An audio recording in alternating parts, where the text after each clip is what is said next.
अगर आपने परसेंटेज का पार्ट 1 नहीं देखा है तो आपसे विनती है पहले उसको देखिए। इस वीडियो को मत देखिए क्योंकि आपको कुछ समझ में नहीं आएगा।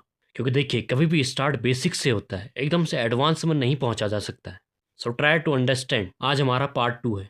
पहला क्वेश्चन, ए की आय बी की आय से 24% अधिक है तो बी की आय ए की आय की तुलना में कितने परसेंट कम है। दो मेथड है। पहला मेथड है ए बी रूल, जो कि मैं इस चैनल में डिटेल में बता चुका हूँ। अगर इच्छा हो तो उस वीडियो को देख लेना, बहुत ही काम का रूल है। उस रूल को सीख गए ना, आपका दिल खुश हो जाएगा, आप कहोगे भाई जी धन्यवाद। ए बी रूल काम कैसे करता है शॉर्ट में समझा देता हूँ। जब कभी भी दो वेरिएबल का प्रोडक्ट कांस्टेंट आए यानी कि नियत आए, जैसे दूरी है, दूरी बराबर 4 गुना समय होता है। जैसे एक फॉर्मूला होता है EPC, expenditure will be equal to price into consumption. और ऐसे क्वेश्चन में भी लगता है जहां ए से बी के बारे में फिर बी से ए के बारे में रिवर्स रिलेशन हो, वहां पर भी हमारा ए बी रूल लगता है। अब कैसे लगता है, सबसे पहले इसका फ्रैक्शन वैल्यू निकालो। 24% की वैल्यू कितनी होती है, 24/100। दैट मीन्स 4 से काटो, 4 से 24, 25 को 100, 6/25 आ गया मेरा। अब देखो मेरे को कहा क्या है यहाँ पे, इंक्रीमेंट कर रखा है या डिक्रीमेंट कर रखा है। इंक्रीमेंट कर रखा है तो इसके आगे मैं प्लस लगा दूंगा। अब सीधे इक्वल टू लगा लो। जो ये प्लस है यहाँ माइनस होगा। अगर यहाँ वृद्धि हो रही होगी तो डेफिनेटली यहाँ कमी हो रही होगी। 6 को एज इट इज नीचे, अगर ये प्लस है तो नीचे भी प्लस होगा। 25 में 6 31 इंटू 100। That's it. 600/31% की हमारी कमी हुई होगी। अब दूसरे मेथड से भी इसको मैं सेटिस्फाई कर देता हूँ। देखो ए की आय बी की आय से, ए की और बी की, ए और बी का रेशियो निकाल लिया मैंने। ए की आय बी की आय से 24% अधिक है, बी की आय से करके है, बी का 100 है तो इसका 24% अधिक यानी कि 124। बी की आय ए की आय की तुलना में कितने परसेंट कम है, बी की आय ए की आय की तुलना में कितने परसेंट कम है कह रहा है, 24 कम है। किसके कंपेरिजन में, 124 के कंपेरिजन में इंटू 100। सॉल्व करके देखो इतना ही आएगा। 4 से काटो, 4 छक 24, 4 तियाँ 12, 4 एकम 4 इंटू 100। आया उतना ही, सेटिस्फाई हुआ। चलो अगले क्वेश्चन से समझते हैं और अच्छे से समझ में आएगा। यदि चावल की कीमत में 20% की वृद्धि होती है तो एक व्यक्ति को चावल की खपत में कितने परसेंट की कमी करनी चाहिए ताकि उसका खर्चा समान रहे। समान रहे, ये वर्ड वेरी वेरी इंपॉर्टेंट। जब हम किसी दो वेरिएबल की गुणा करते हैं, अगर उनकी गुणा अपरिवर्तित रहे तब हम ए बी रूल लगाते हैं। ए बी रूल लग जाएगा। 20% की वृद्धि कह रहा है, इसकी फ्रैक्शन वैल्यू कितनी होती है, 1/5। वृद्धि कह रहा है तो प्लस लगा दूंगा, तो यहाँ प्लस है, ऑब्वियसली यहाँ माइनस होगा। एक एज इट इज, प्लस है तो नीचे भी प्लस हो जाएगा। 5 में 1 6, इतना परसेंट। इसकी वैल्यू मुझे याद है, ये हो जाएगा 16.66। ये मैं क्यों कर पा रहा हूँ, मैजिकल टेबल की हेल्प से, जो कि मैं प्रीवियस वीडियो में बता रखा है। अगर आपने प्रीवियस वीडियो नहीं देखी दैट मीन्स इस वीडियो को आपकी लाइफ में कोई वैल्यू नहीं रहेगी। इंटू 100 किया मैंने, तब जाके 16.66% आया। समझ में आई। इसे मैं दूसरे से भी कर देता हूँ। चावल की कीमत में कह रहा है उसका खर्चा समान रहे। जब हमारा खर्चा समान रहता है, ई बराबर होता है हमारा पीसी। जब हमारा ई सेम होता है तो प्राइस और कंजम्पशन इन्वर्सली प्रोपोर्शनल होते हैं, यानी कि प्राइस बढ़ेगा तो कंजम्पशन घटेगा। इसे हम अपने रियल लाइफ में भी देख सकते हैं। जैसे एक टाइम पे टमाटर की वैल्यू कितनी चली गई थी, 200 रुपया, तो उसका कंजम्पशन हमने कम कर दिया था। अगर वहीं पे टमाटर की प्राइस आज 10 रुपये हो जाए तो हमारा कंजम्पशन बढ़ जाएगा। इसे हम अपने रियल लाइफ से कनेक्ट करके ईजिली समझ सकते हैं। अब देखो क्या कह रहा है, 20% की वृद्धि होती है प्राइस में। 20 की वैल्यू होती है 1/5, यानी कि 5 से 6 हो गया, तो उसका कंजम्पशन कितना हुआ होगा, 6 से 5 हुआ होगा। अब क्या कह रहा है, कंजम्पशन कितना परसेंट कम करना चाहिए, बोल 6 से 5 करना है मुझे, एक ही तो करना है। किससे, 6 से, इंटू 100। आया ना उतना। दैट्स इट, सेटिस्फाई हो गया। एक और क्वेश्चन लेते हैं ताकि आपको क्रिस्टल एंड क्लियर हो जाए। एक निश्चित दूरी को तय करने में लगने वाले समय को 25% कम करने के लिए धावक को अपनी चाल में कितने परसेंट की वृद्धि करनी चाहिए। निश्चित दूरी कह रखा यानी कि DST, दूरी बराबर समय गुणा चाल। तो यहाँ पे ए बी रूल लगेगा तभी। 25% कम कह रहा है, दैट मीन्स 1/4 निगेटिव का, तो यहाँ पॉजिटिव हो जाएगा, एक एज इट इज। यहाँ माइनस है तो नीचे माइनस, 4 में 1 माइनस 3 इंटू 100। दैट मीन्स 33.33% की हमें वृद्धि करनी होगी। इसे दूसरे मेथड से भी देख लेते हैं। देखो DST होता है फॉर्मूला। जब हमारी दूरी सेम होती है तो हमारा चाल और समय का रेशियो उल्टा हो जाता है। समय को 25% कम करना कह रहा है। 25% यानी कि 1/4, 4 से 1 कम 3। अगर ये टाइम का रेशियो है तो स्पीड का रेशियो उल्टा हो जाएगा, 3:4 स्पीड का रेशियो। अब क्या कह रहा है, उसको अपनी चाल कितनी बढ़ानी चाहिए, बस 3 से 4 करनी है, उसे 1 बढ़ानी है, कितने से, 3 से, इंटू 100। आया उतना, दैट्स इट। अगला कॉन्सेप्ट, मूल्य खपत खर्च। EPC। देखो EPC एक फॉर्मूला होता है हमारा, ई मतलब expenditure will be equal to price into consumption. That means खर्चा बराबर मूल्य गुणा खपत। अगर P सेम है हमारा तो E is directly proportional to C। E बढ़ेगा तो C भी बढ़ेगा, E घटेगा तो C भी घटेगा। E सेम होगा, P inversely proportional to C, यानी कि P बढ़ेगा तो C घटेगा, C बढ़ेगा तो P घटेगा। इसका एग्जाम्पल दिया था मैंने टमाटर। जब टमाटर की वैल्यू 200 रुपये हो गई थी तब हमने उसकी खपत कम कर दी थी, लेकिन वहीं अगर आज टमाटर की वैल्यू 10 रुपये हो जाए तो हमारी खपत बढ़ जाएगी, हम 4 किलो ले आएंगे। लेकिन जब 200 थी तो हम आधा किलो पाव भर ला रहे थे। समझे गुरु? सीधे क्वेश्चन पे चलते हैं। प्राइस का देखते हैं। 20% की वृद्धि कर रहा है, यानी कि 5 से कोई भी चीज़ 6 हो जा रही है। मैं इसको सीधे कर रहा हूँ क्योंकि मुझे इसकी फ्रैक्शन वैल्यू याद है। 20% का मतलब होता है 1/5। 1/5 मतलब ये हुआ, देखो 1/5 हुआ। ये वृद्धि कह रहा है, कोई चीज़ 5 थी पहले, फिर उसमें 1 की वृद्धि हो रही तो वो 6 हो जाएगी। तो मैं सीधे लिख दे रहा हूँ, उसको समझने का प्रयास कीजिए। और खर्च में 15% की वृद्धि, 15% यानी कि 3/20, यानी कि 20 से 23 हो गया। क्या खर्च में? आप क्या कह रहे हैं? तो खपत में तो सी की वैल्यू निकालनी है। सबसे पहले फॉर्मूला E बराबर पी सी की वैल्यू निकालनी है तो E डिवाइडेड बाई पी, यानी कि E 20, 23, आप P 5 और 6, इन दोनों को डिवाइड कर दो तो इसकी गुणा यहाँ हो जाएगी, इसकी गुणा यहाँ हो जाएगी। बिछक 120, 23 पंचे होता है 115। देखो पहले मेरा कंजम्पशन इतना था, अब इतना हो गया, तो कितना घटा होगा? 120 से 115 हो गया, 5 घटा, कितने से? 120 से, इंटू 100। 1 जीरो से 1 जीरो कटा, अब 2 से काटो, 2 पंचे 10, 2 छक्का 12, यानी कि 25/6, 6 चौके 24, एक बचा, पॉइंट लगा, जीरो बढ़ा, 6 कम 6, 4, 6 छक 36, 4.16% समथिंग की हमारी क्या होगी? कमी हो गई। Next question. तेल की कीमत में 45% की वृद्धि हुई, खपत में 20% की कमी हुई, तो व्यय में होने वाली वृद्धि या कमी परसेंट। पी का रेशियो 45% की वृद्धि। अभी यहाँ पे 15% की वैल्यू कितनी थी? 3/20, तो इसका 3 गुना 9/20, यानी कि 20 से 29 हो गया। खपत में 20% की कमी, यानी कि कंजम्पशन 20% की वैल्यू होती है 1/5, 5 की चीज़ में 1 की कमी यानी कि 4। तो ई की वैल्यू निकालनी है मुझे। ई बराबर होता है ई पी सी, तो ई की वैल्यू निकालनी है तो पी और सी को गुणा कर दो। 20 पंचे 100, 29 चको, 4 दम 36, 3 4 दूना 8 में 3 11, 116। अब कोई चीज़ 100 है, 100 से उसमें 116 यानी कि 16% की वृद्धि हुई सीधे भाई। Next concept. वस्तु के मूल्य में X% की कमी या वृद्धि होने पर उपभोक्ता ए रुपये में Y kg कम या अधिक वस्तु खरीद पाता है, तो वस्तु का पहले एवं बाद का मूल्य ज्ञात कीजिए। दो मेथड हैं, समझते हैं बारी बारी। मेथड फर्स्ट, जो हम Y kg अधिक या कम वस्तु खरीद पाए वो X% की कमी या वृद्धि के कारण और ए रुपये पर हो रही है।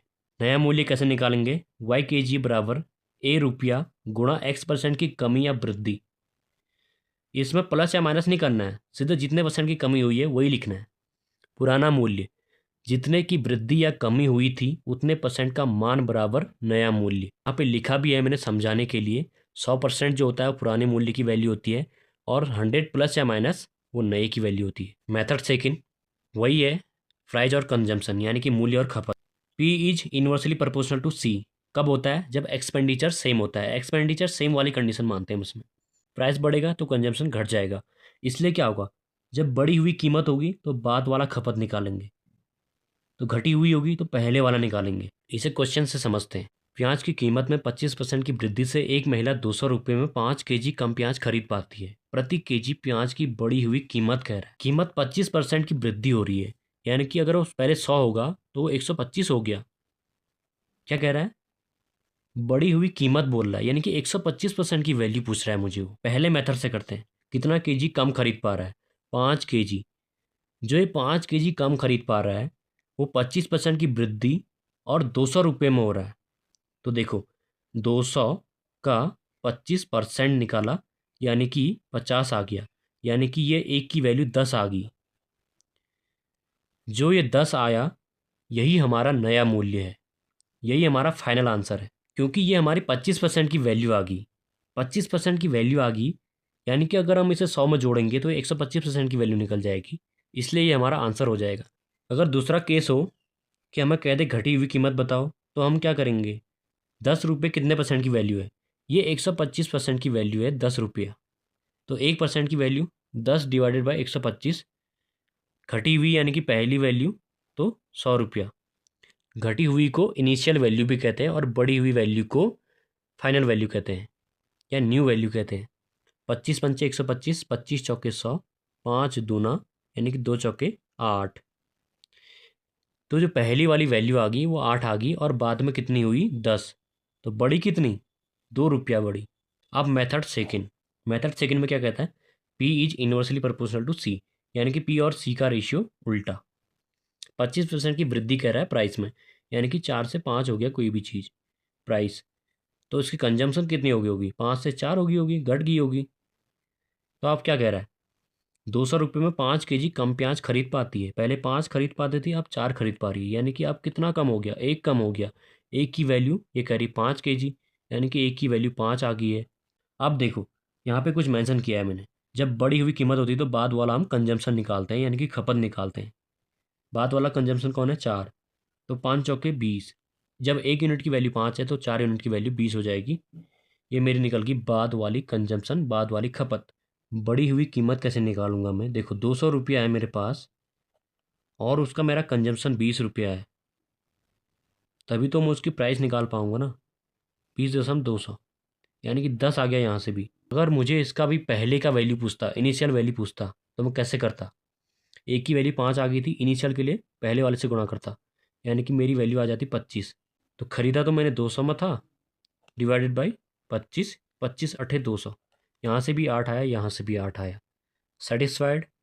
Next concept very very important. A B से x% अधिक या कम है, बी सी से y% अधिक या कम है, सी डी से z% अधिक या कम है, ए डी से कितना % कम या ज़्यादा है, ये पूछा है हमसे। ऐसे क्वेश्चंस में लास्ट वाले को 100 मान लेंगे। कैसे मानेंगे, क्वेश्चन से जानते हैं। पी क्यू से 70% कम है, क्यू आर से 80% कम है, तो पी आर से कितना % कम है, P Q Q R, R से कह रखा है ना, यानी कि हम आर को जो है 100 मान लेंगे। क्यू आर से 80 कम है कह रहा है, क्यू आर से 80 कम है, यानी कि क्यू क्यू आर से 80% कम है, 80% कम है दैट मीन्स 20। आप क्या कह रहा है, पी क्यू से 70% कम है, यानी कि 20 का 70% कम है, यानी कि 30%। 6 पी की वैल्यू आ गई। आप क्या कह रहा है, पी आर से कितना % कम है, पी आर से कितना % कम है। मुझे तो सीधे 94% लग रहा है भाई। देखो कैसे, पी आर से कितना कम है कह रहा है, 94 कम है, कितने से, 100 से, इंटू 100, तो 100 से 100 कट जाएगा तो 94% बचेगा। अगला क्वेश्चन इसी पे, दो संख्याएं तीसरी संख्या से क्रमशः 10% और 25% अधिक है, तो पहली संख्या दूसरी संख्या से कितने % कम या अधिक है। देखो दो संख्याएं तीसरी संख्या से, तीसरी से 100 मान लेते हैं, दो संख्या तीसरी संख्या से क्रमशः कह रखा है, यानी जो पहली संख्या होगी वो 10% अधिक है 110, और जो दूसरी होगी वो 25% अधिक है यानी कि 125। अब क्या पूछा है, पहली संख्या दूसरी संख्या से, पहली संख्या दूसरी संख्या से कितने % कम या अधिक है। दूसरे संख्या से कितना % कम है, 15 कम लग रहा है मुझे, कितने से, 125 से, इंटू 100।